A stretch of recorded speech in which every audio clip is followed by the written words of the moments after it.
बने लखलाड़ी भटक जाइबा हो भटक जाइबा। अच्छा झूलनिया से मारा झूलनिया से मारा झटक जाइबा जाके तो कहीं न रजबो अटक जाइबा हो झूलनिया से मारा। अरे हम हुआ अटकले चाहतानी।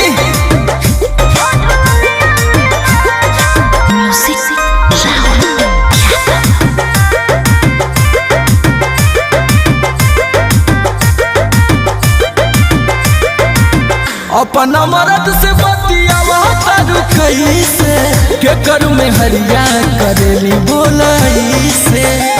अच्छा तू का करत रहो प्यार मन रहे तो हक पिया जूझला हो बाकी वैसे तो कबो ना पूछला हो।